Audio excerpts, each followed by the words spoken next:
Hello, hi everybody. Welcome to Sober Livers. We're gonna let people come in, and shortly we will be going to our special guest today, who is Laura Cathcart Robbins, and I'm very excited to have her today.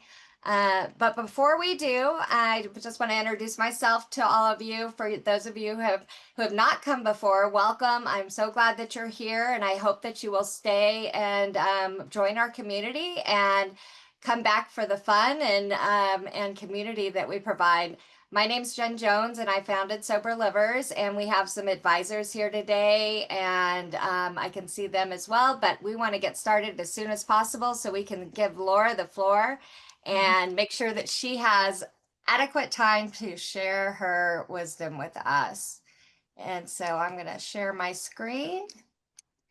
And if people want to pop in the chat where you're coming from and how you're feeling today, I think that would be fabulous way to say hello to Laura, or if you want to say any special message to her, please do so.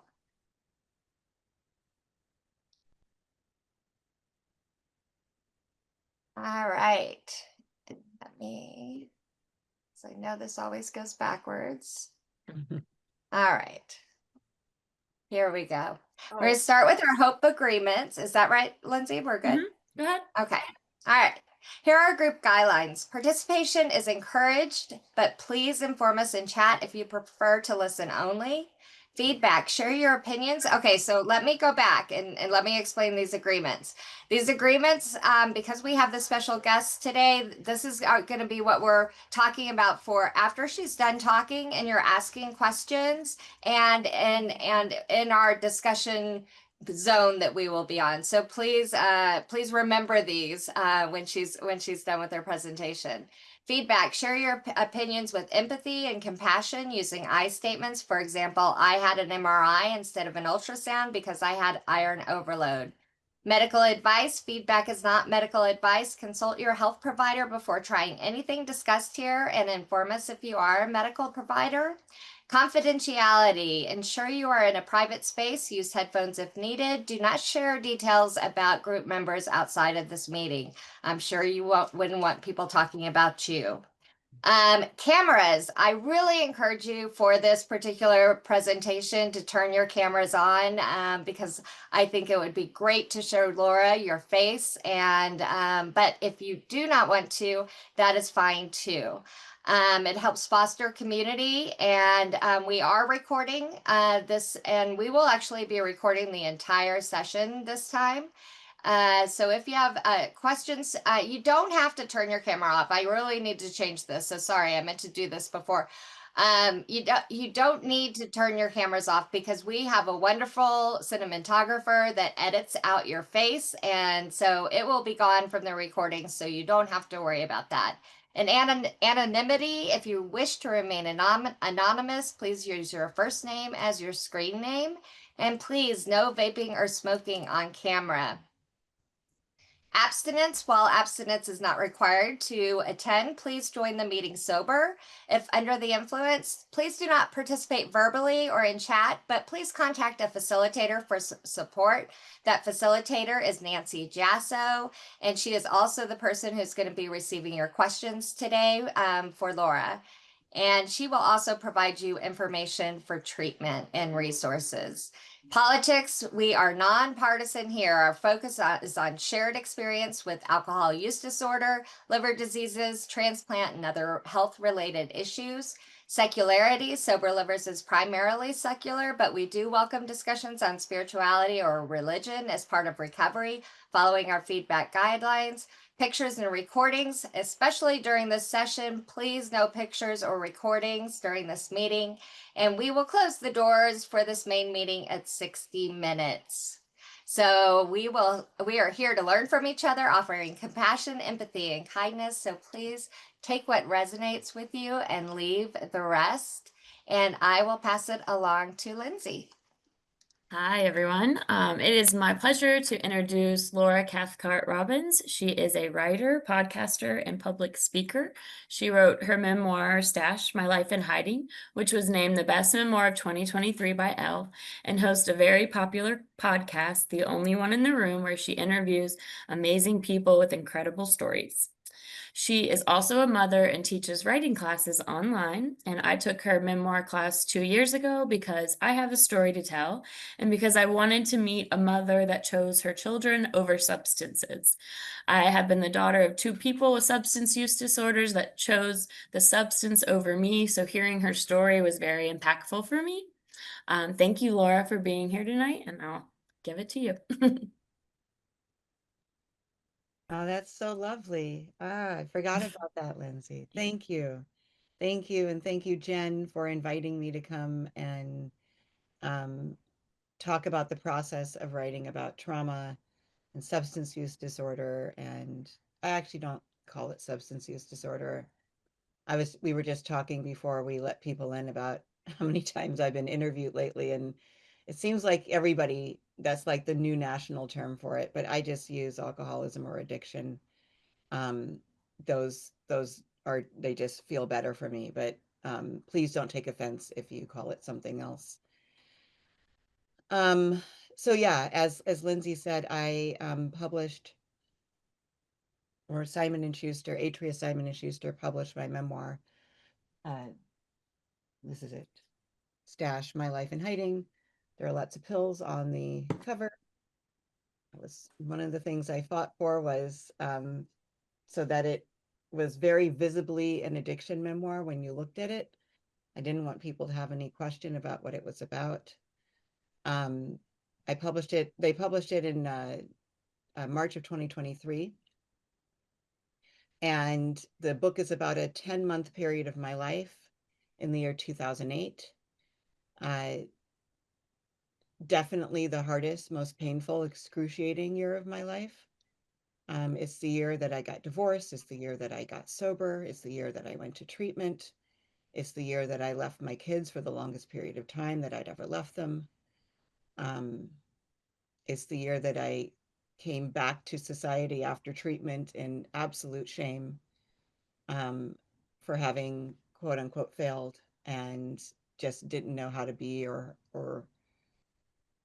who I could be around even. I didn't know all the roles that I occupied before I left for treatment. PTA mom, board member, mom, wife were all, they all felt foreign to me when I got back. And like I said, it's only a 10-month period of my life, but those 10 months were really jam-packed with trauma. And and this is one of the reasons I chose to write about that 10-month period, because as my agent told me when she read 30 pages of Stash, she signed me after she read 30 pages and a query letter, which is a pitch letter. She's like, the stakes and tension are so high. Let's make the whole book like that.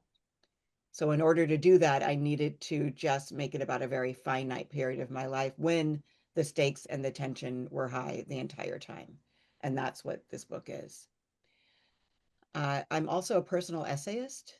I've written a number of essays, a lot of them about recovery and sobriety and addiction. And I am very vulnerable in those essays. I bare my soul. So it was not a foreign concept for me to write a memoir, where I did the same thing. But writing a memoir is a lot different than writing a, 12 to 1700 word essay. And I also, I dropped out of school somewhere in the ninth grade. I stopped going to classes in the ninth grade, and just never continued my education after that. So I thought it would be very unlikely that I would be a professional writer. I didn't think that was in the cards for me. But I did a few things in between then. I owned a business, a PR company for a number of years that was very successful. And then I got married and raised my children, and I had a lot to say about what my life had been like, and writing seemed to be the most natural outlet. I've always written, always written, and I've always read a lot. Reading's how I navigate life, and writing's how I figure out how I'm going to be and make sense of what I'm doing. So, with that background, I'm going to just talk a little bit about the process, the craft of writing about trauma. And this is a section that I teach in one of my memoir classes. Um, I have I just finished teaching it actually a couple of weeks ago, but I have another session coming up next year, and it's solely focused. It's 6 sessions on writing about trauma, and it's called Flashes, Fragments, and something Lapses, Flashes, and Fragments, because trauma memory isn't always accessible. Sometimes there are just flashes of a memory, or there's a period of time that one doesn't remember, or there's only just a small section that you remember and the rest is mysterious.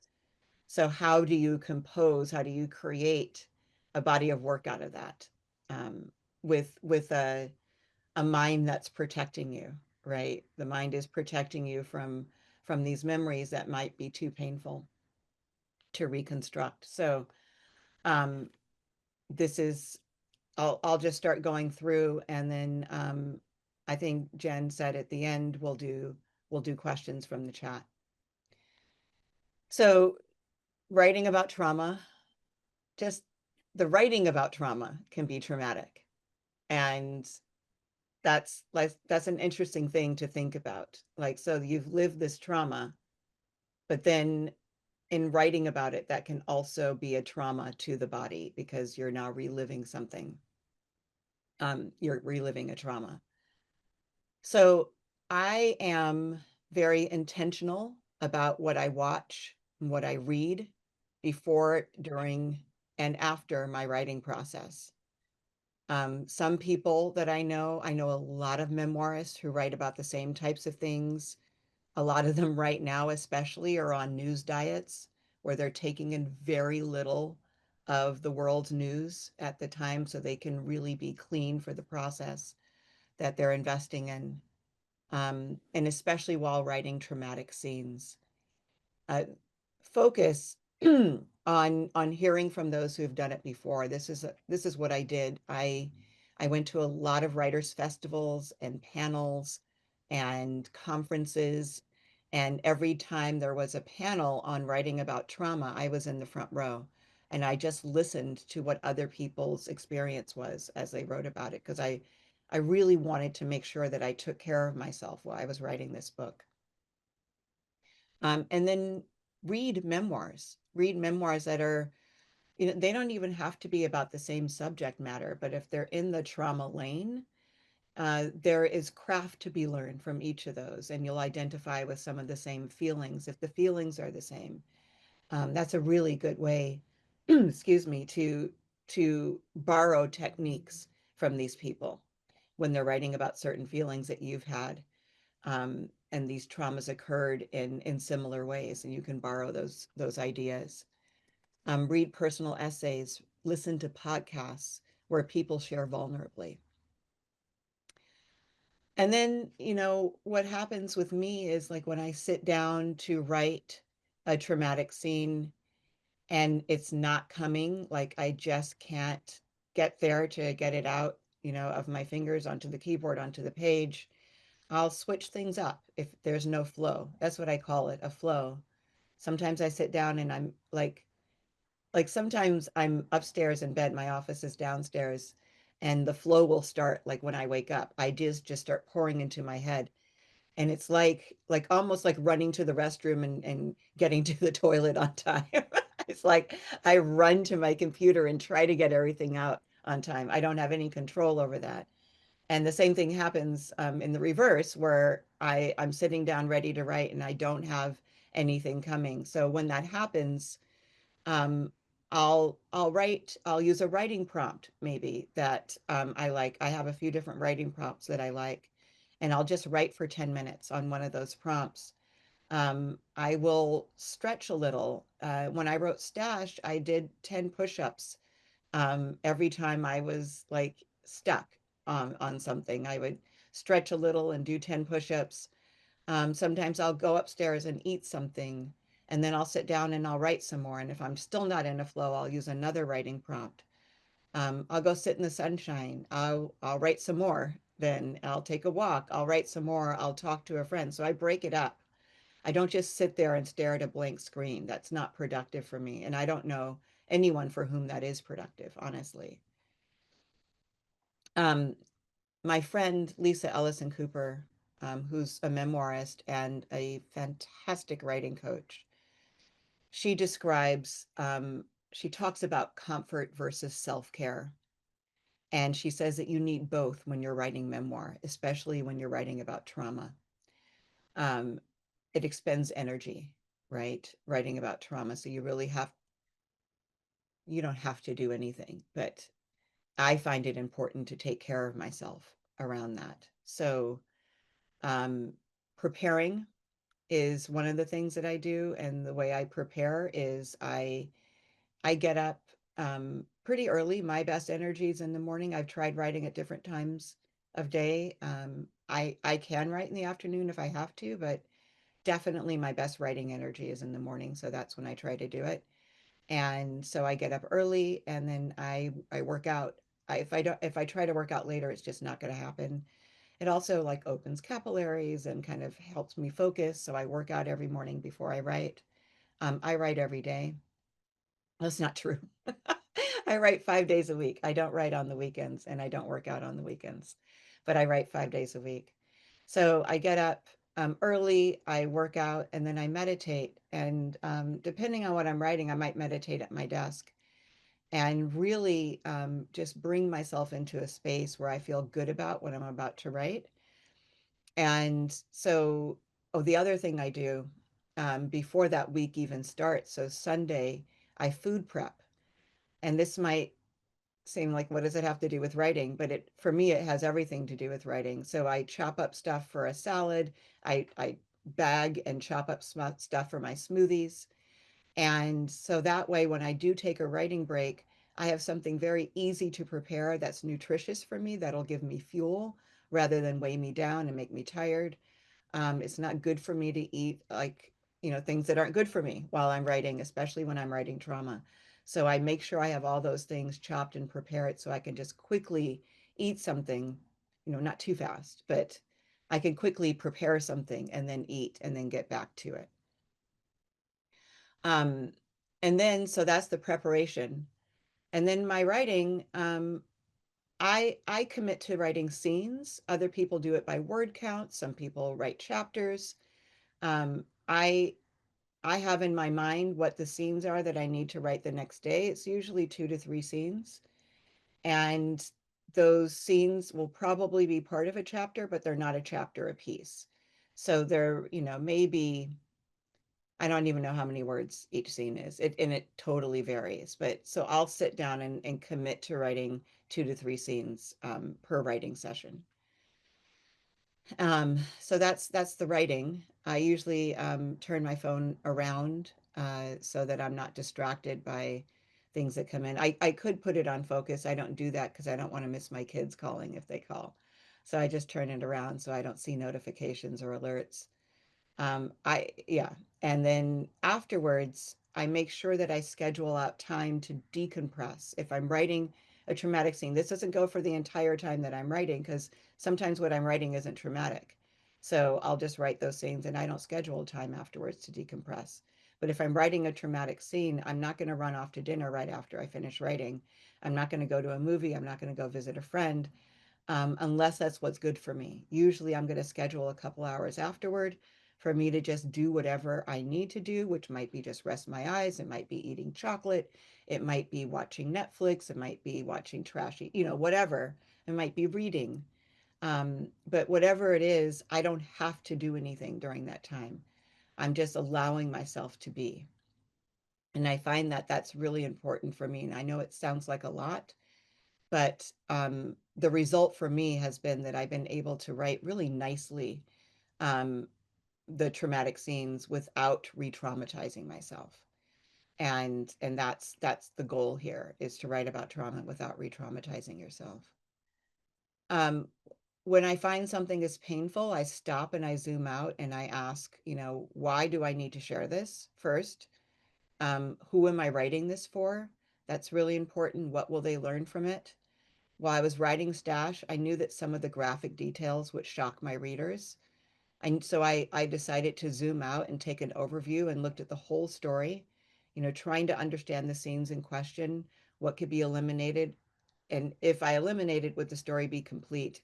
If I needed those scenes, they stayed in. But if I didn't, there's gratuitous writing. Sometimes I just want to make a point or I want to be heard, which is fine for like a personal essay. But if it doesn't serve the container of my story, the thread of my story, and the container of Stash My Life in Hiding was I filed for divorce at the beginning of the book and I end it with mediation at the end.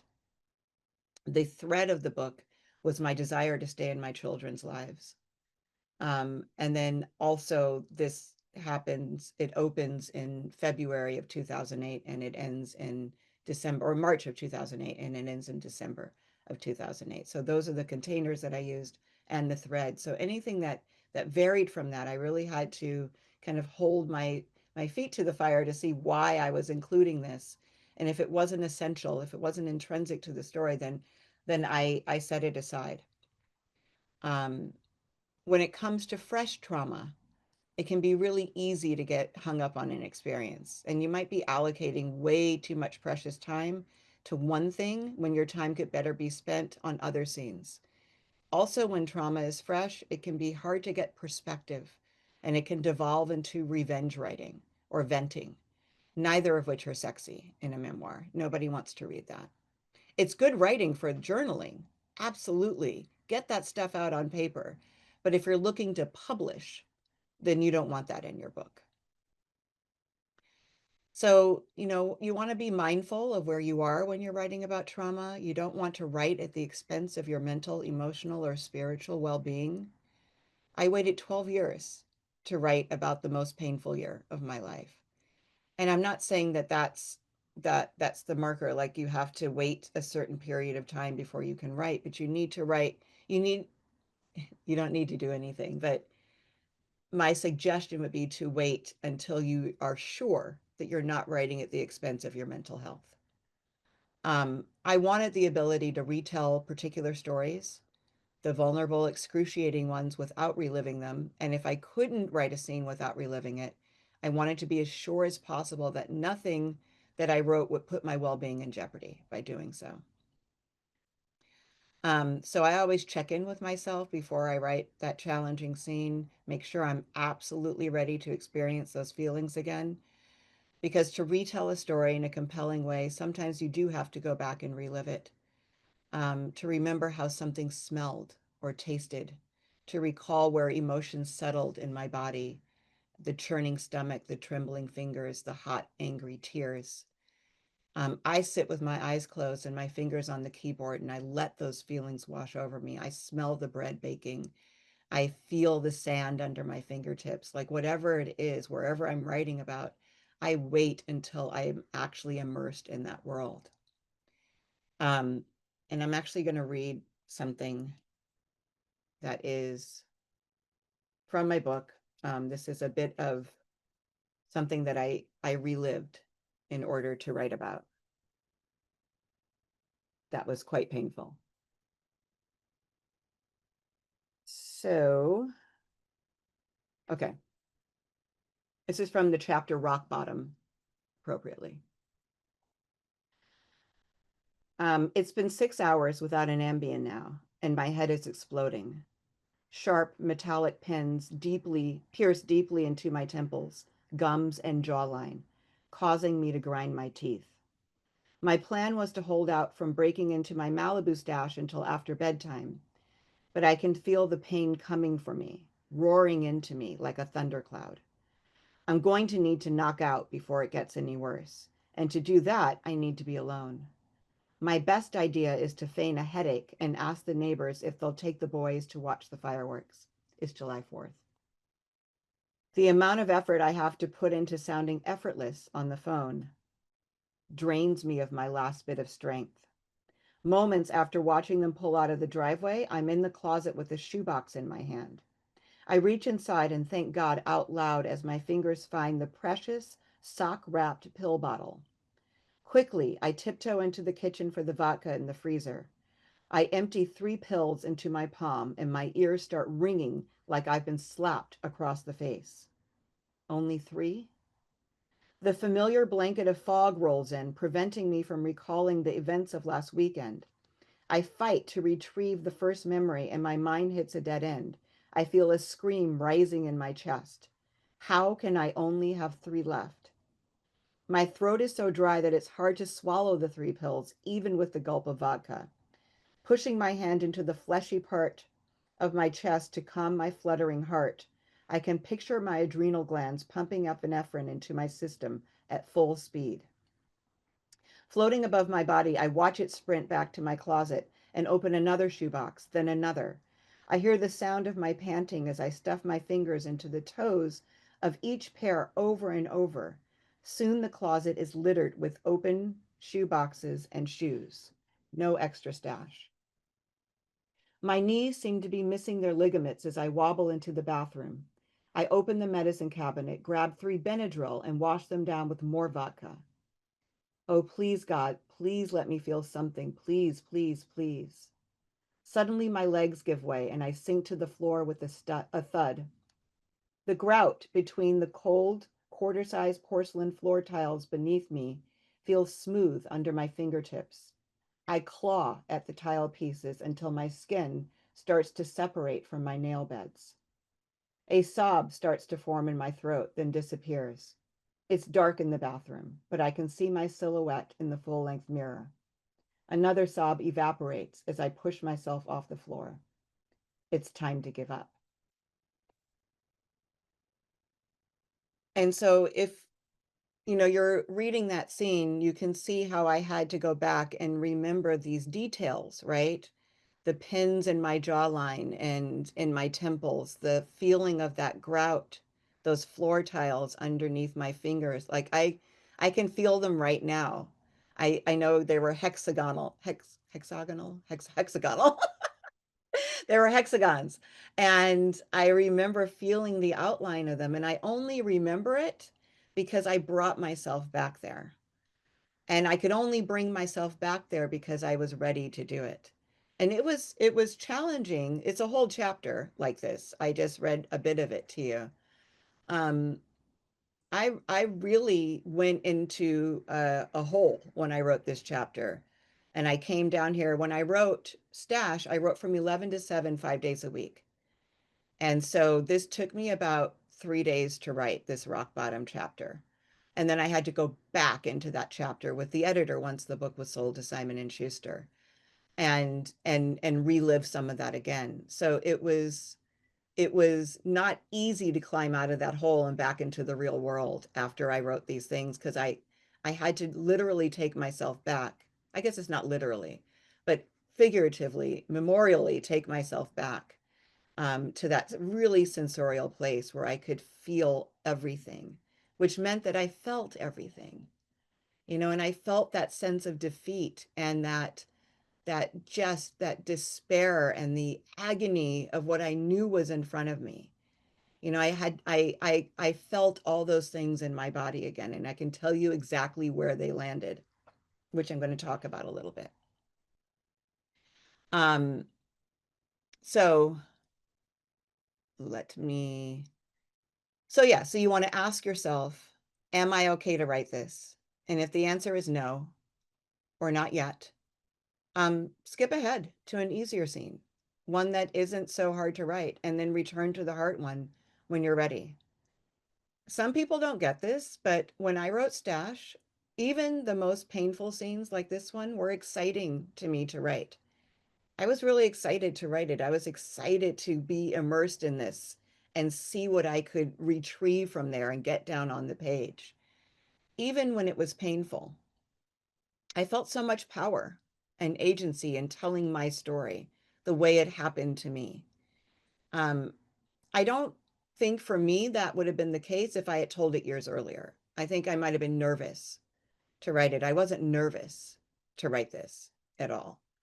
And, the other thing is I've been in 12-step recovery since August 14th, 2008, when I got out of treatment. And I've told my story in rooms and groups for 17 years. And at that point for 12 years. So I wasn't unfamiliar with telling my story. It didn't scare me to tell my story because I was so practiced at telling my story. I wasn't nervous to write it when I wrote it. Um, Publishing it was another thing, like having it out in the world was different, but writing it didn't make me nervous. Uh, so one of the things I teach in my course is that, especially with writing about trauma, I think structure is really important. They're all different kinds of structures. There's like the hero's journey, there's a story spine. But for the purposes of this, because we have such a limited amount of time, I'm just going to talk about a 3-act structure. My book is literally broken into 3 acts. It's the first part is me bottoming out in my addiction and asking for that divorce. The second act is me going to treatment and my time there. And the third act is me coming home and then getting divorced. And so what I would encourage you to do is I do it on a Google Doc, but a lot of people use bulletin boards and just write like 3x5 cards and write act 1, act 2, act 3. So you have 3 buckets, right? And then when you start thinking about the scenes that you want to include in your memoir, write those down on a 3x5 card and tack it under one of those buckets. So one, you kind of know where you're going because you need an arc. For any book, for any essay, you need an arc, but especially for memoir, it needs to start somewhere and end somewhere else. It can't end in the same place that it started, or else no one cares. So there needs to be some kind of transformation during this period. And in order to show that transformation, just think of a rainbow. It needs to go up, and then there's the arch, and then it comes down and it lands somewhere else. So if you have your first act and you have 4 or 5 scenes that you want to put in that first act, and 6 or 7 scenes that go in that second act, and just like a couple scenes in the last act, and you get to a scene in the first act that's too hard, just move it down in the order and put another scene up that's easier for you to write. You don't have to write it in chronological order. If you can write it within the structure, that's great. But you don't have to like write chapter 1 and go to chapter 2 and go to chapter 3, especially with memoir. Um, and for those of you that are interested in publishing, memoir is the genre that doesn't have to be complete when you query an agent. Novels do, fiction does, but not memoir. So you can just have an idea that you can express in your query letter of where it's going. I have a very highly editorial agent who read along as I wrote. So I'd only had 30 pages written when I queried. I didn't query her. This woman named Holly Whitaker, who's a really good friend of mine who wrote this book, Quit Like a Woman. She is a friend of mine, and she read the pages and then she sent them to her agent, and then her agent signed me. So it was a pretty unique way to get an agent. But those 30 pages that I wrote weren't in order. They weren't chapters 1, 2, and 3. There was one chapter from the first act, one chapter from the second, and one chapter from the last act. And that's how she signed me. So what if you're thinking about being published, whatever you write that you want to submit to an agent, make it your strongest 30 pages that you're going to submit. They do not have to be in chronological order. And like I said, my agent was highly editorial. She edited as I wrote, so I would submit pages to her. She came back to me, gave me notes. I addressed those notes and kept going. Most agents will work with you, even if they're not highly editorial. They're going to come back to you with some notes before they sell it. And you don't have to sell. She doesn't, or the agent rather, doesn't have to have a complete memoir in order to sell it to a publisher. You can sell a partial memoir to a publisher. That was the choice she gave me. She's like, do you want to write it before we go sell it, or do you want to sell it as a partial? And I chose to complete it before we went out to a publisher. But that was just a personal choice. So yeah, that having those buckets will really help you find your strongest. I'm saying 30 because, when you start looking at agents' websites, they're going to ask for like 10 to 30 pages, usually pasted into the submission. So if you just have 30 pages loaded and ready to shoot out, that's great. And then you can continue to write or shop or whatever you want to do. So yeah, a good structure helps organize the thoughts, brave the dreaded blank page. Um, and so here are just a few kind of pro tips. You don't want to hold back. The writing, like this first draft of your writing is for you.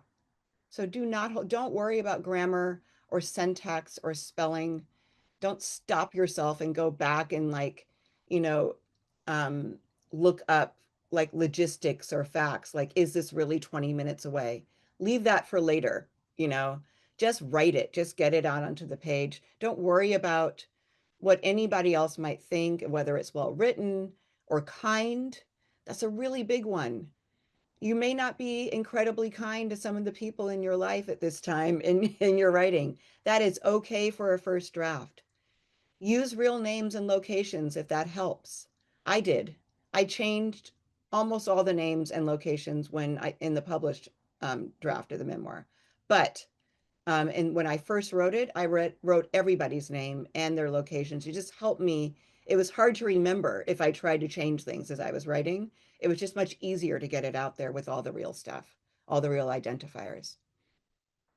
Um, and then, really try, like, one of the things I say is like, if you scroll for 10 minutes a day, try to commit to writing for 10 minutes a day instead. 10 minutes, and if I don't think we're going to have time, but 10 minutes is like what I say for my writing prompts in my classes. People churn out beautiful, beautiful prose in those 10 minutes. And, like maybe 1,000 words sometimes in 10 minutes. So don't sell your show, 10 minutes a day. If that's your practice, you're going to get some writing done. And then you can start making maybe 15 minutes a day, maybe eventually work your way up to an hour a day. But substitute something first, something that may not be as productive for you. I'm just using scrolling as an example, but it could be anything that's not as productive for you, and substitute that for writing. Uh, no detail is too small and no feeling is too large. When you're writing about a significant trauma, let your mind go to the detailed, specific moments to get the feelings and the truth of your experience. The details make it real for us, and I hope that I illustrated that for you in what I read to you. Access what happened by returning to the minutia, what grounded you in the experience. You might find that the smallest detail reveals the largest truth or feeling. So do not sleep on those small details.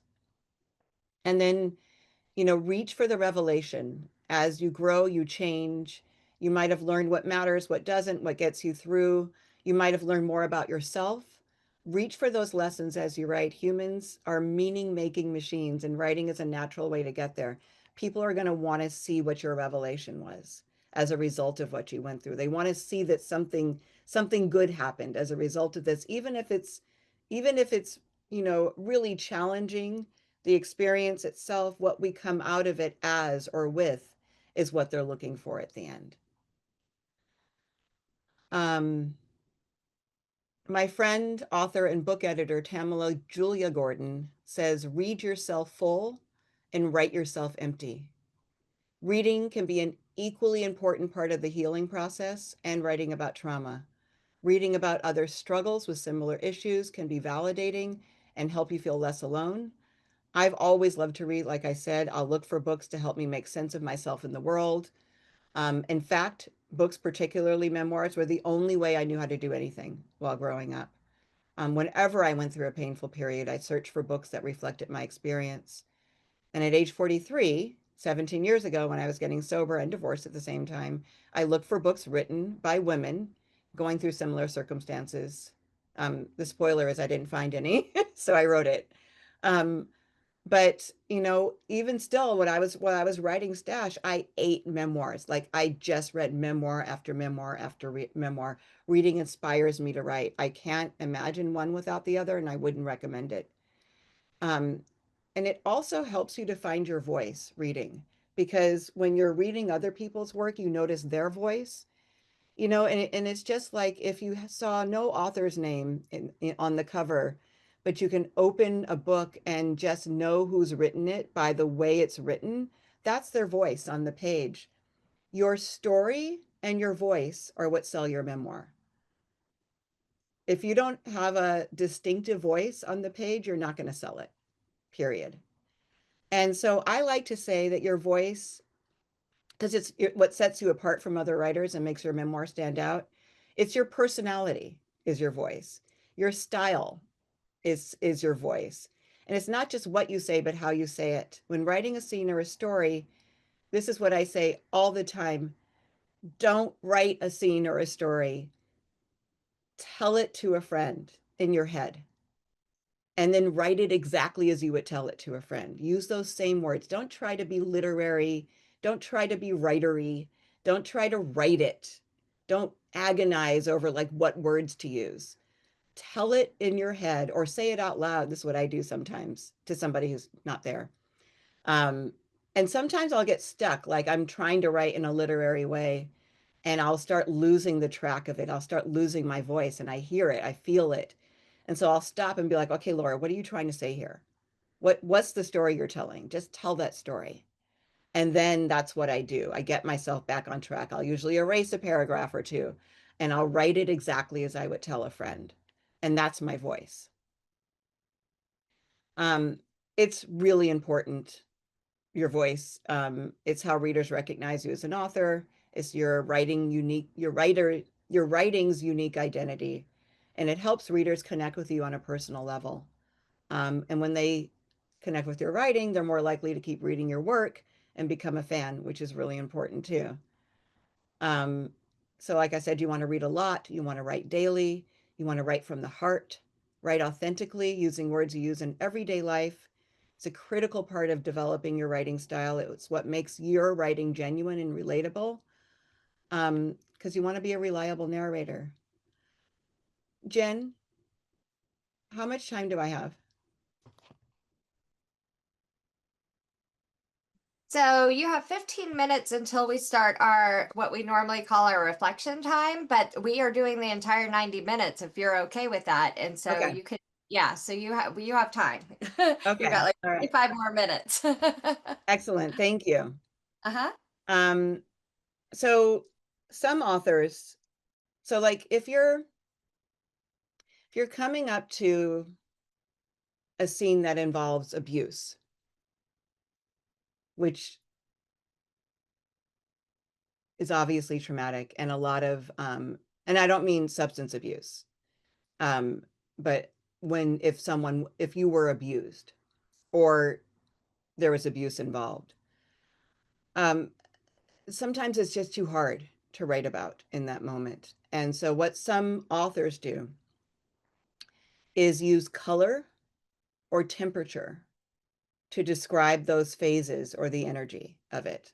So like hot or red is the abuse, right?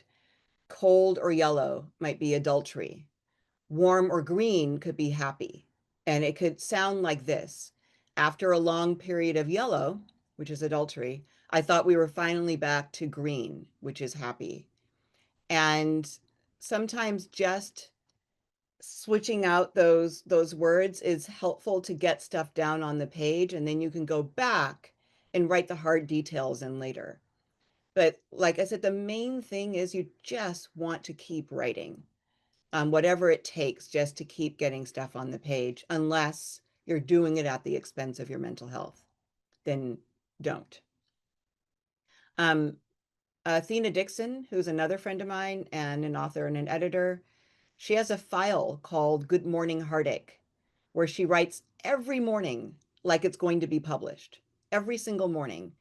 She spell checks, she like grammar checks after she's finished with her document, and then she files it away. No one sees it. It's good morning heartache. She does her morning pages, but it's not the morning pages from the writer's way that she just writes these morning pages and she files it away. It's just for her.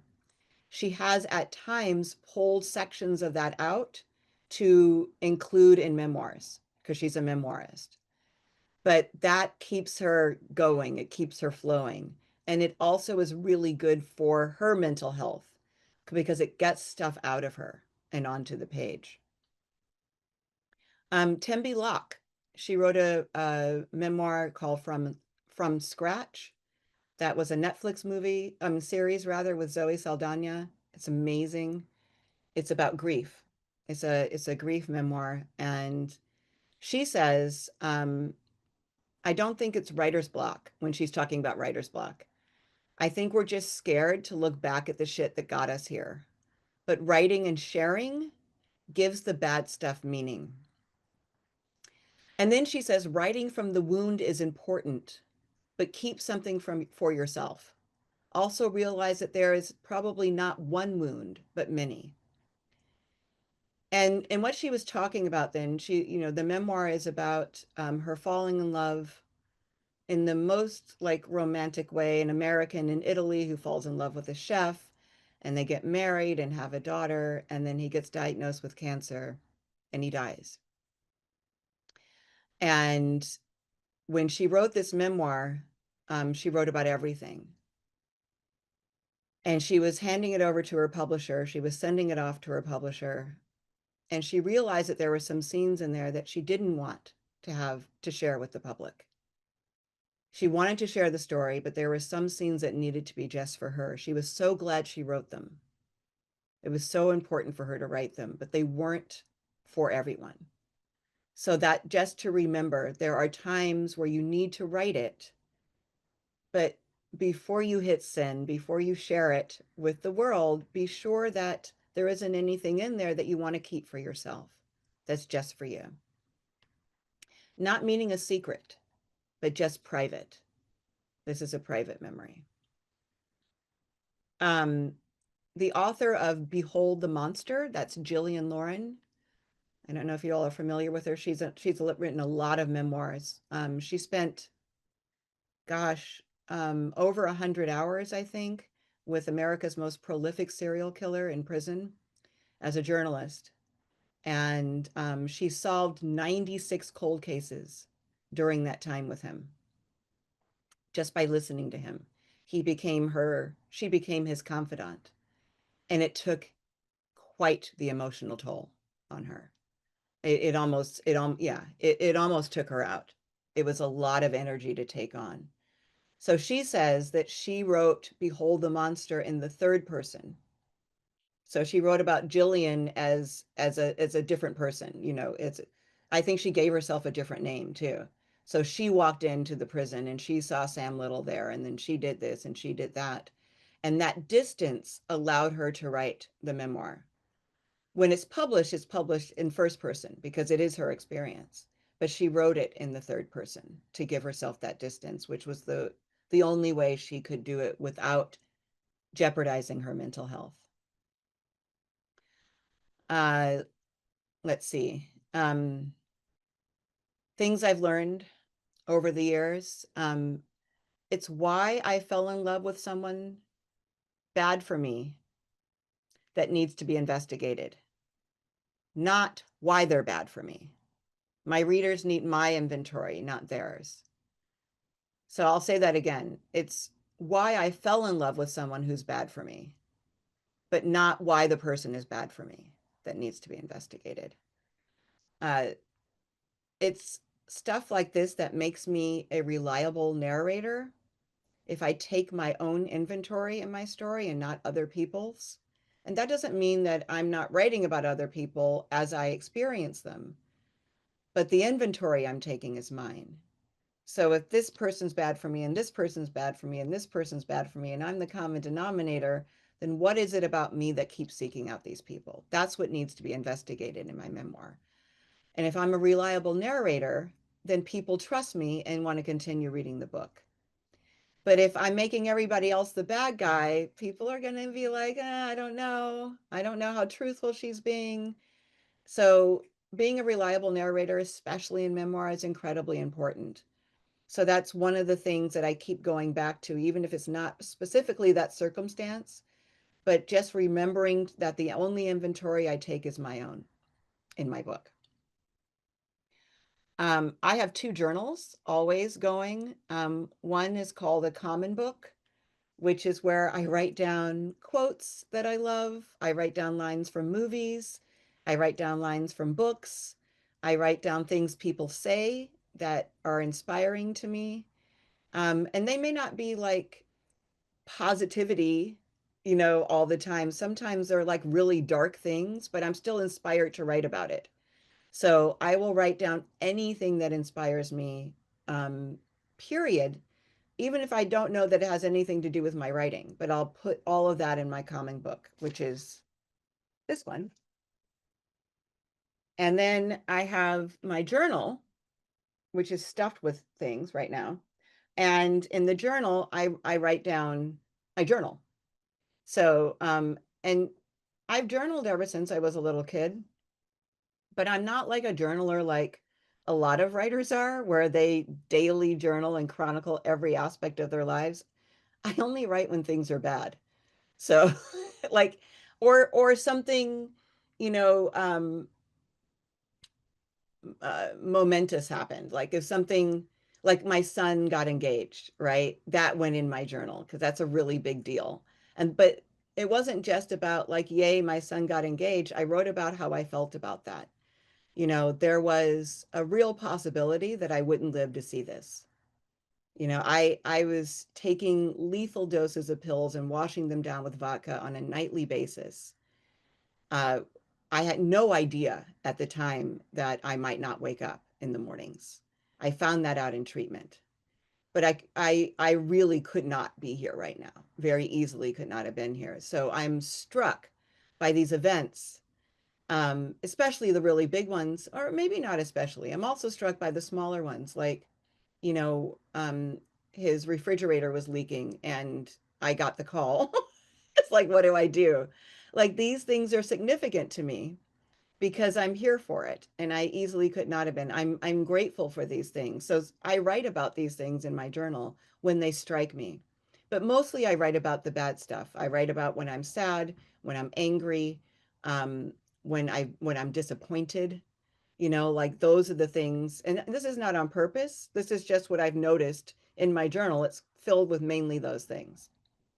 But I keep on going. And I really try to not let a month go by where I haven't written about something. It rarely happens that it's a month. I'm usually writing in it like 4 or 5 times a month. But journaling is really important for me, and it really helps me to go back, right? If I'm writing about, for my memoir, I'm writing about a time in my life, during Stash, writing about the year 2008, I had journals. Yay. It was like a treasure trove of information about that time in my life that was real. I didn't have to make it up. I didn't have to piece things together because it was right there. You should never make up anything, by the way. Um, if you can't remember, then write that you can't remember. In fact, I was going to read you something else. I can find it. Yeah. So this is the very beginning of part 2, which is the Meadows. That's the treatment center I went to. And the chapter is checking in. I'm just going to read you a little bit of it. And this, keep in mind, I'm talking about writing about things that you don't remember or you don't have a full memory of or complete memory. I've completely blocked out saying goodbye to my kids. I do remember agonizing over whether to bring a bathing suit before we left. I remember Jordan rushing into my closet and asking me why I was taking my pillow with me to mommy school. That's what we decided to call rehab. And why I had to go for so long. I remember telling him with a weak smile that I would be back before he knew it. I distinctly recall placing my toiletries in a separate bag along with the Ambien-laced tampons. I snuck Ambien into treatment with me in my tampons. I know that I put my 6-pack of Evian, which was filled with vodka, in a duffel bag under my shoes with my green terry cloth Juicy Couture sundress. I have flashes of being driven to the airport in a black SUV while sobbing into a t-shirt I'd pulled out of my luggage. I remember seeing the Raytheon sign at the Van Nuys airport and avoiding the eyes of the pilot and flight attendant while getting into the G5 heat chartered. I have a vague, watery memory of the tissue-strewn cabin floor and a bumpy landing at the Wickenburg airport. But stepping off that plane into stifling 112-degree heat and then getting into a startlingly cool Lincoln Town Car may be etched in my memory forever. That's when I knew it was real. So that's like all I can access about that time, about going to treatment. Um, the further you get away from it, the more watery, or I'll say, speak for myself, the further I got away from it, the more watery the memory became. So it is really good to write things down as they're happening so you can access it later. But I don't pretend like I remember things that I don't in there. I'm giving you the real of what I remembered. I remember seeing the floor of that plane. I remember the heat when I got off the plane. I'll never forget that heat. I remember that encounter. I changed my kids' names in here um, to Jordan and Jacob, I think, to give them a extra layer of Google protection, which amazingly has seemed to work. Because anytime I'm interviewed, people ask me about them with these names. And um, it takes me a minute to like, oh yeah, they don't know.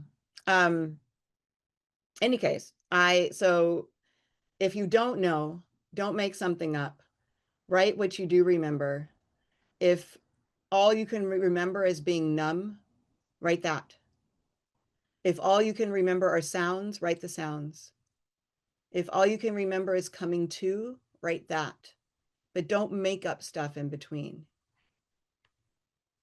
But do make sure you take advantage of every emotion and feeling that you have now.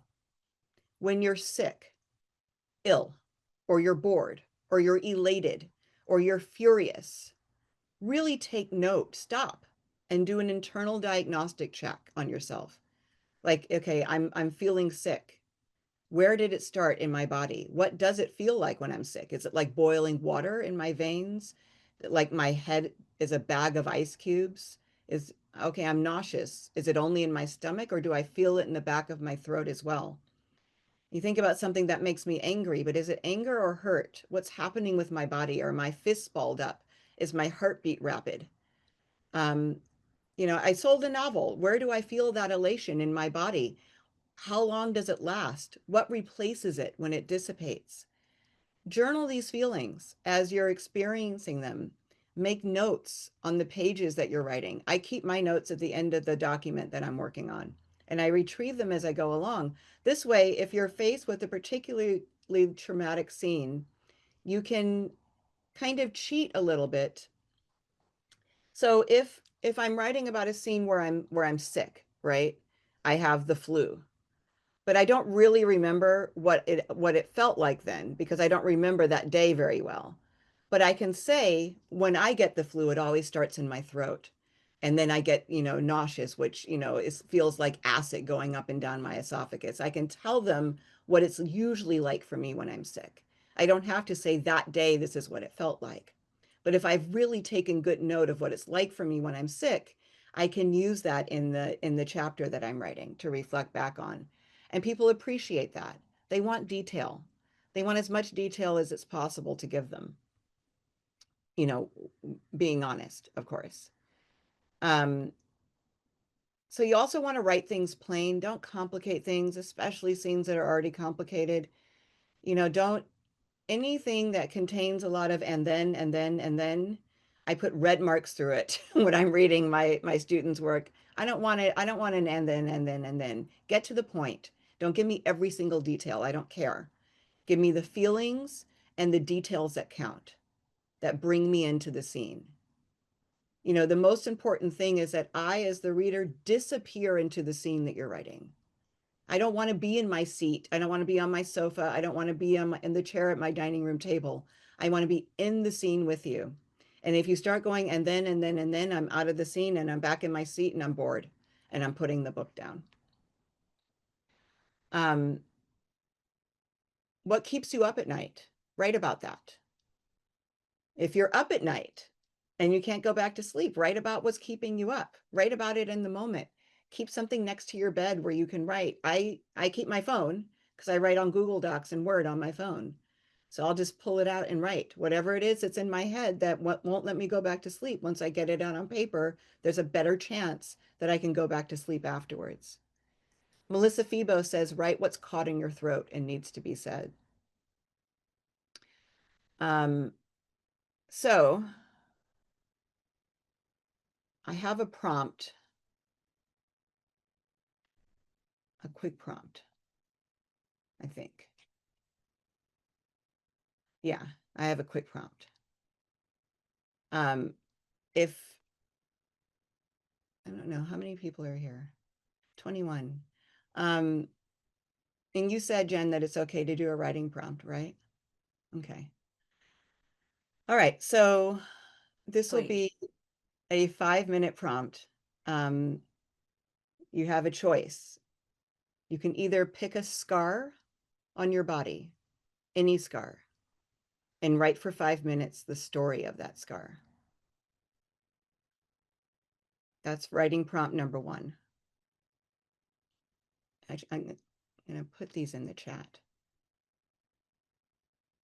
Just 1 second. Or you can write a prompt that begins with "My mother never."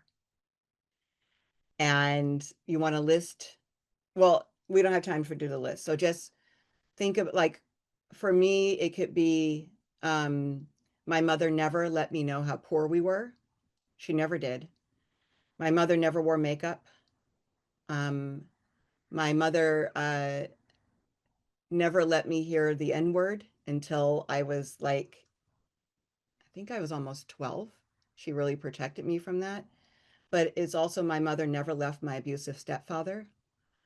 And so things like that. So it could be a good thing that your mother never did. It could be just something about your mother, or it could be something that was harmful or traumatic. So I'm going to put these in the chat. And then I'm going to give you 5 minutes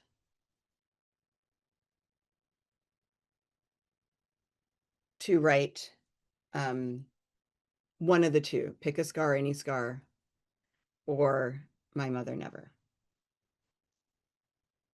And if you have questions, just raise your hand. Let me, or put it in the chat and let me know.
We're just about a minute left.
Okay, that's time. And I want to make sure that we have about 15 minutes for questions. So let's hear a couple of your pieces. And you could just raise your Zoom hands if you want to share. Stephen. Yeah. Do you want me to give you a scenario of what this is about, or to give you some context? If it's brief. Yeah, this is about when I was in hospital 5.5 years ago. Put my glasses on again. I shouldn't need glasses because I know my mother never thought I would live. My mother never judged. My mother never stopped loving me. My mother never thought that I would be doing the things I'm doing now. My mother never lost faith. So that's my mum, who was who was told I wasn't going to live 5.5 years ago. I was in a coma. I had alcohol-related liver disease and hepatic encephalopathy and decompensated liver. And she still recalls one moment where the nurse was changing my drip and she said, "We're doing our best, but you need to be aware that it's likely you won't bring him home alive." And to see the things I've done and some of the recent things. So yeah, and we've always had a close bond, but it's an unbreakable bond. But yeah, she's never lost faith. She's very proud of me, and yeah, that was. Yeah, I've never seen it like that though before. You know, when you get that time to have a look. Mm-hmm. Would I be able to show her that, do you think? Do you think it'd be worth talking to her about that? Yes. Yeah. Yes, I would. First of all, it's beautiful. It's poetry, what you wrote. It's really gorgeous, and the meaning behind it is, just it's really powerful. The the the experience and the words, and then, having it to be about that bond. Yeah. Yeah, if I were her, I would love to hear that, Yeah. I'll tell her. We speak every day. Every day. If we don't text, we speak every day because I don't. She doesn't. We don't talk about that moment very much. But when I just thinking of those 5 things, and she is proud, I know, because she's difficult when when you're told your son's going to die, and she's sort of, especially with hepatic encephalopathy. When I was a horrible person at times, to see where I am now, still a long way to go, of course, but for the things I've been able to do and recent events in my life have changed everything for me. So yeah. So thank you for the opportunity. I really enjoyed that. Thank you. Thank you, Stephen. Nancy and then Lindsay. Okay. I didn't really make a list, but I wrote a little story. My mother never remarried or openly dated after divorcing my dad. I really wished that she had. She never found love, and I really wish that she had had someone to share the rest of her life with maybe even someone that she could have traveled with to beautiful places with beautiful beaches. I'm sure that she would have always taken her white purse with her and never left it at home. She never would have left her lipstick at home either. She also would have eaten well and never would have gotten below 100 pounds. She would have kept her hair dyed and never let it turn gray, and her shoes bleached, and she would have danced way past her bedtime. Wow. Yeah, that is that's beautiful and wistful, right? It's this really just gorgeous picture of the woman that she could be, or that she could have been. And I think it's such a nice sentiment to have wanted that for her. Or She was that lonely. yeah, yeah. Thank you for sharing that, Nancy. Sure. I was just doing this. Somebody else can share. Okay. Does somebody else want to share their story? I'm happy to answer questions otherwise.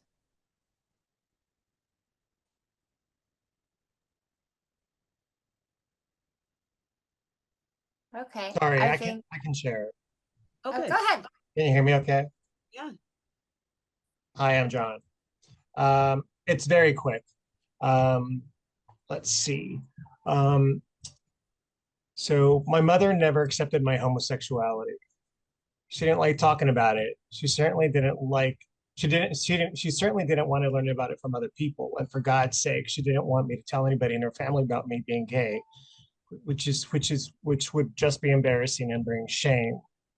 I just turned 24 years old and was on my way back from Europe. The trip I was really proud of that I made happen. I worked 2 jobs and saved enough money to travel for 2 months with a goal to learn more about the world and feed my curiosity.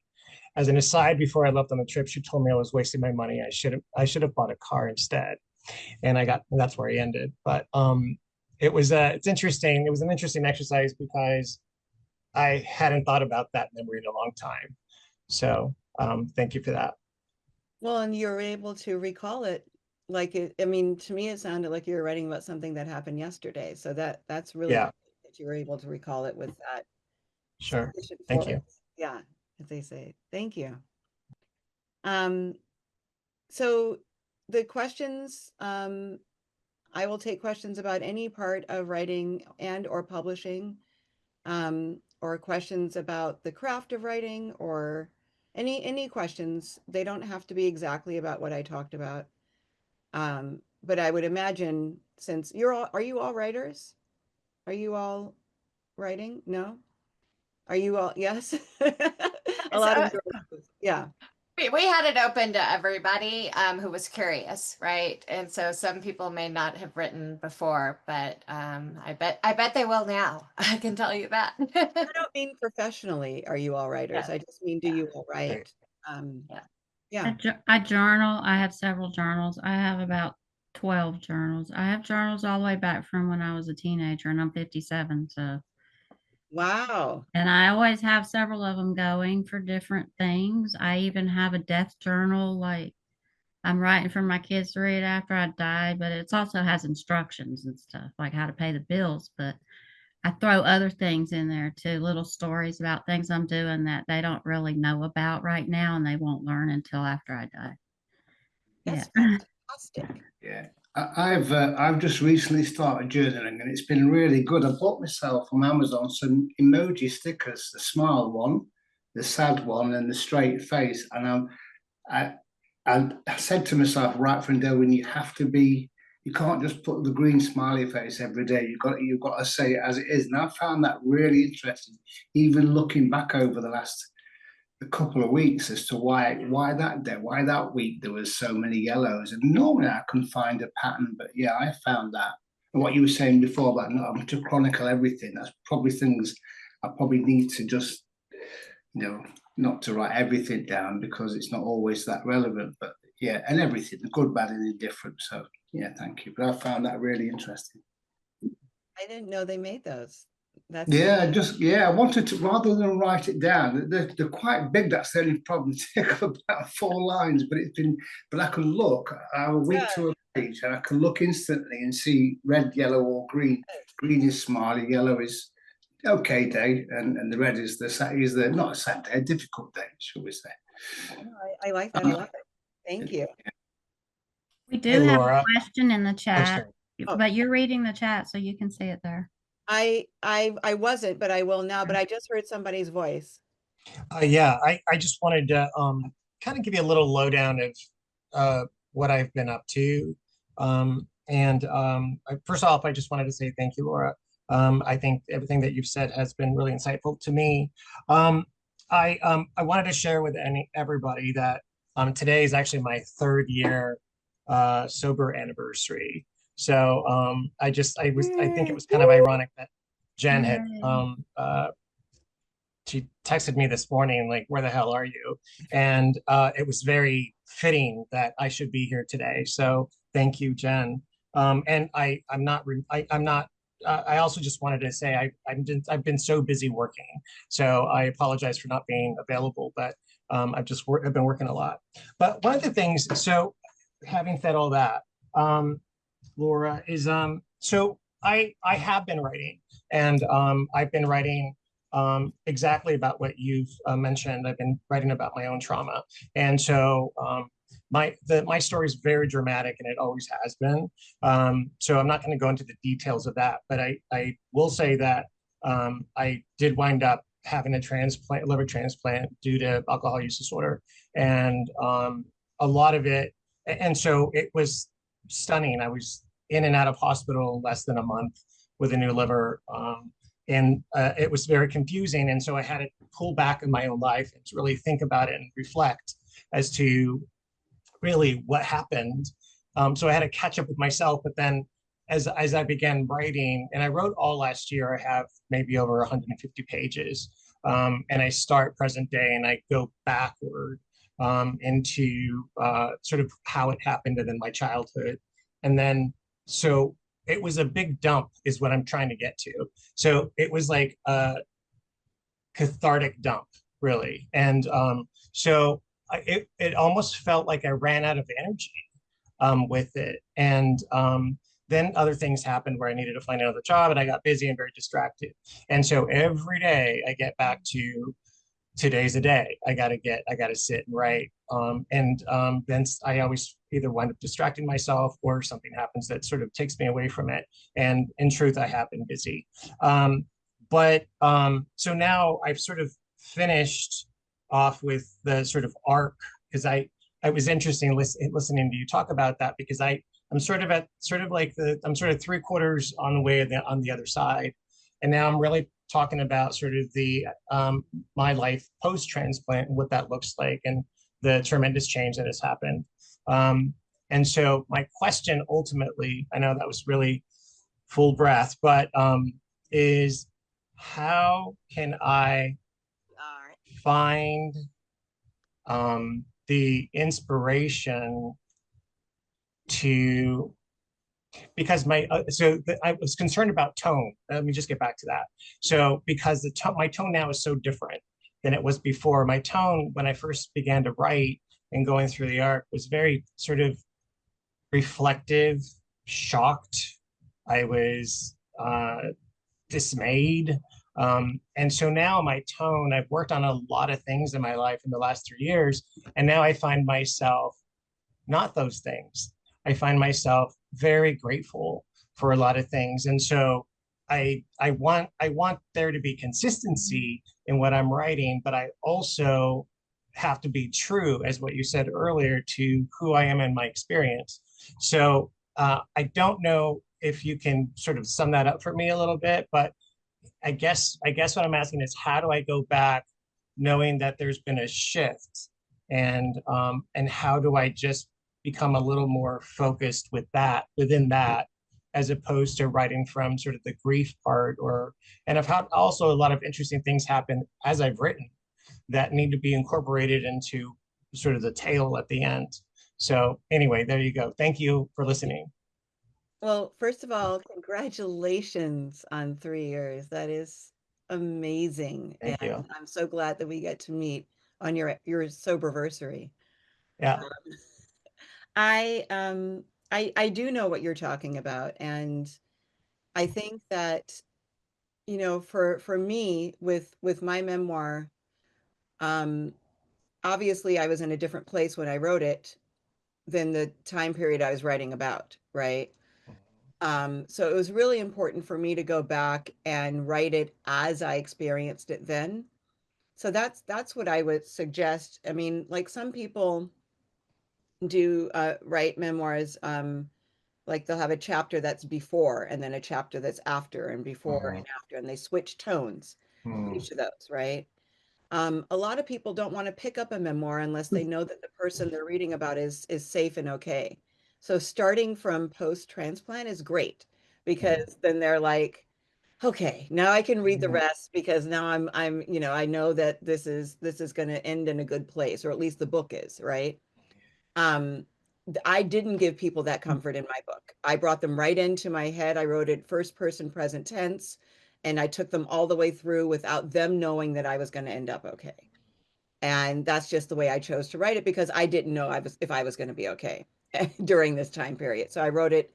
I call it deaf, dumb, and blind, and that's a way that you can choose to write. Is you don't know anything outside of what you're experiencing, right? Or you can absolutely write with that perspective of here's what it was like and here's what it's like now. But I would try to be as true as possible to however your emotions were, whatever the tone was during the time that you're leading up to that transplant and during the transplant. And then for post, you can absolutely use a different tone. And people will go on the ride with you because they understand that you're talking from a different perspective. This is a different time in your life than and then this is the other thing that I didn't mention, or maybe I did mention it, I don't know, is every time my agent was going through the notes as I was writing, she would send stuff back to me that didn't have tension. If it didn't have tension, she didn't want to read it. Everything had to have tension and stakes. What's going to happen? Why do I turn the page? I'm going to turn the page because something's going to happen on the next page that I really want to know. So every single scene had to have stakes. And it didn't have to be every page because that's not quite possible.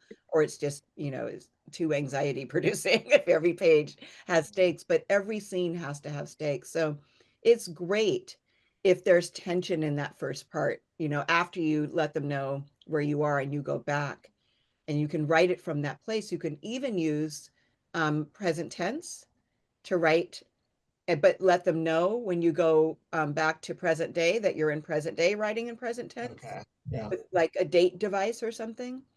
And that can make it feel true for both time periods. Is that helpful? Yeah. Thank you so much. Appreciate it. No problem.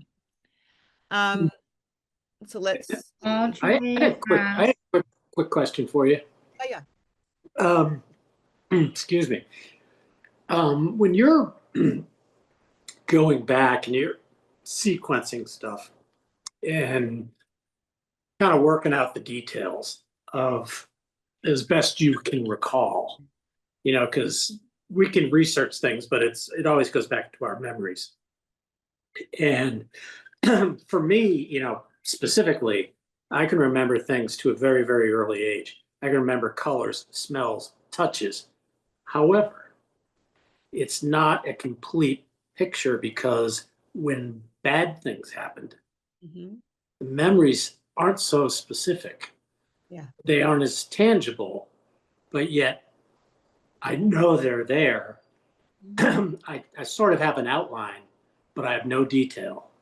And I'm just wondering, because a lot of my understanding of a lot of what you have in your book is personal memories of good and not so good things. When you got to the part when you were writing about the not so good things, did you do something, or was it just there in detail for you? If I could access the detail, then that's what I wrote.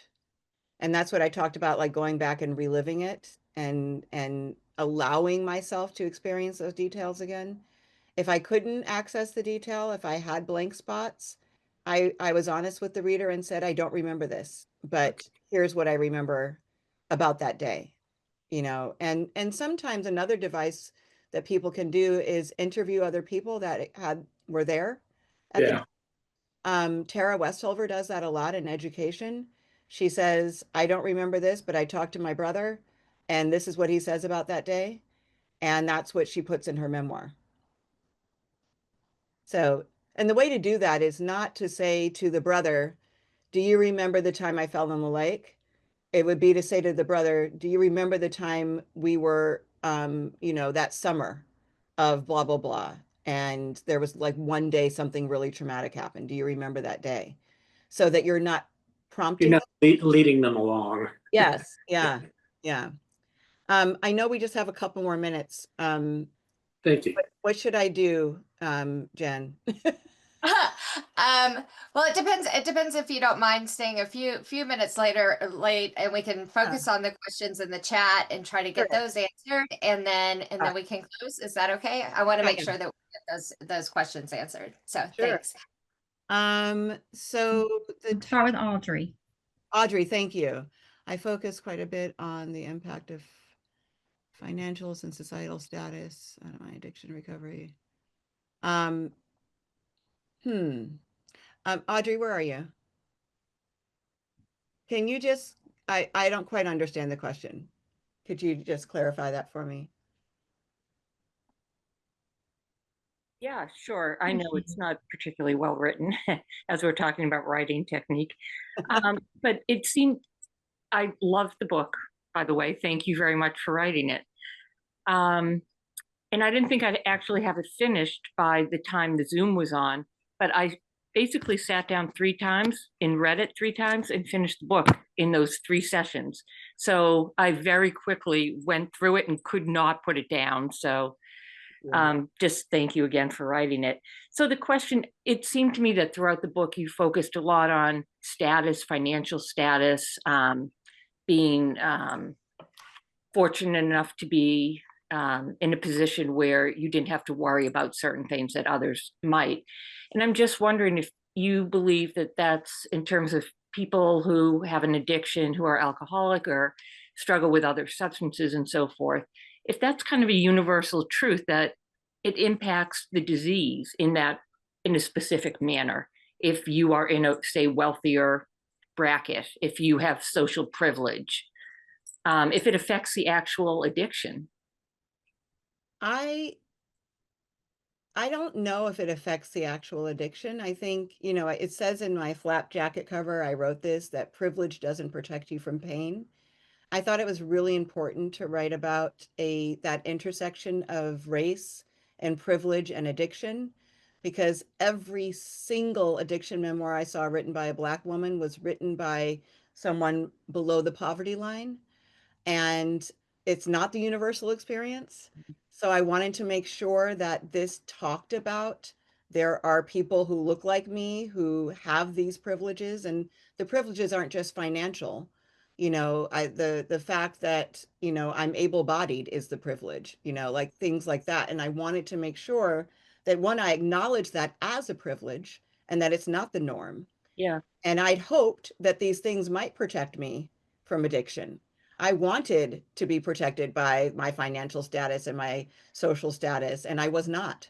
It took me down by my knees, you know, and that's how I came into recovery at exactly the same as other people who weren't protected by those things. So I included it because it's part of who I am. It's definitely something that I experience, but I wanted to be clear that because people think, oh, if I only had the house or the money or the private jet, that maybe I wouldn't have had to go through this. And I'm living proof that they didn't protect me from anything.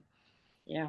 I had grand mal seizures when I tried to stop, and I had to go to treatment and leave my kids. And, you know, I had to get divorced. Like I was not protected. It seems to level the playing field, I suppose. Yeah, I think it does. And I just, to piggyback on that, my other question in there was around stash, which I think is a brilliant use of the word. And if you ever felt like you had to kind of stash anything else in your life, i.e., recovery and being in recovery, being sober, the way you stashed pills in the toes of shoes and so forth. Well, I called it stash because it is a double entendre. It's certainly I did have stashes all over the house, but up until the point of recovery, I had stashed my authentic self in little bits and pieces throughout my life. It was in recovery that I got to start pulling those pieces out and putting them back together. I have not had to stash my recovery. I've chosen not to. And I mean, I walked into a book event the other day and someone offered me a glass of champagne and Oh, someone ran up to them and said, "Don't you know that's Laura Cathcart Robbins? She's like famously sober." It's like, oh, that's hilarious. I am famously sober. So that's not, it's not anything I've stashed away or I try to cloak or hide. It's not private. It's not secret. It's out there. It's absolutely one of my identities. Yeah, thank you. sure. Thank you. Thank you for reading.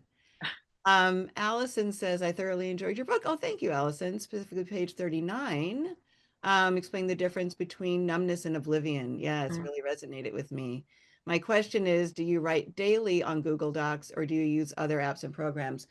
Yes, I write daily on Google Docs. And that's, like I said, mainly because I can write on my phone or at my desktop or on my iPad or on my laptop. I have all those devices. I also write on Word, but I don't like Word quite as much. It's mainly a font issue, honestly. It's not really like the app is much different, but I like the fonts on Google Docs, so I write in Google Docs, but I will transfer every 100 pages to a Word doc when I'm writing in Google in case Google crashes. I don't want to lose my document. And it shouldn't, it's all in the cloud, but I just transfer it to Word as like, a backup safety. So I do write in Google. That's the only one I write in. Well, Thomas wants you to sign his book when you come to Atlanta. Oh, yeah, for sure. I really want to come to Atlanta. Um, yeah, I was hoping to do an Atlanta book event, but I didn't have any media there, and Simon and Schuster won't fly me and put me up unless there's media. So Well, I'm gonna he try just to. bought it on Amazon. Oh, excellent. Thank you, Thomas. Thank you so Yeah, much. you're welcome. So yeah, next time you're in Atlanta and just I'll look for the date and maybe meet you at a book signing thing or whatever. Yes, yes. It sounds like, you in order to write a memoir, you kind of have to really like know yourself. Mm, Like yes. that you need to always be ready to write something. You never know when an idea pops in your head.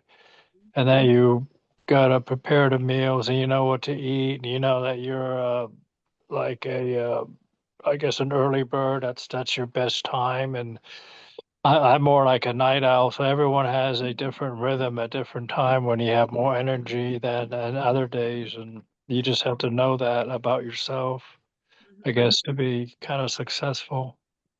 I think writing a memoir helps you to get to know yourself. These were Yeah. things I didn't know beforehand. I didn't know that my writing energy was best in the morning. I know that my energy was best, but I didn't know that my writing energy was best in the morning. And, I hadn't thought of food prepping until I went to a panel and heard somebody else talking about it. And I'm like, oh, that's brilliant. I can do that. And that way, I'm not like looking on Postmates when it's lunchtime, and spending money that's, ridiculous for something that I could easily prep at home and eat. So all these things I learned about myself as I wrote the memoir. Oh, okay. All right. Thank you. Sure. Thank you, Thomas. That's it, right? That it? I think that's it. Can I ask you one question though? Sure. I just have I have many questions for you, but I just specifically you said that you chose a point in time in your life to write about so that it wouldn't be like some huge, I mean, I think of my life and I think of, oh my gosh, my memoir, nobody would want to read it because, people don't like reading these kinds of books anymore. And so when you say memoirist, are you saying that then after you write about this portion of your life, then you could actually write another one about another portion of your life and so on and so on? That's the idea. I really wanted to write a sequel, but So far, my agent and I haven't been able to come up with a period post sobriety where the stakes are as high. Mhm. My life is pretty drama free, and that doesn't make for good memoir writing. So I might have to go back earlier. But I'll just Yes. say this really quickly about the choosing of those 10 months. I had sent out a book proposal for a much longer period of my life. It was a 10-year period that I wanted to write about. I researched these agents who sounded like they were looking for books like mine, people from underrepresented groups, that were writing about addiction. And I, just checked all the boxes. So I found 16 agents that looked like they were looking for my book. I sent the book proposal to all of them, and they all rejected me with like lightning speed, all of them. And one of them, in her rejection, included this kind of laundry list of stuff that she suggested I do.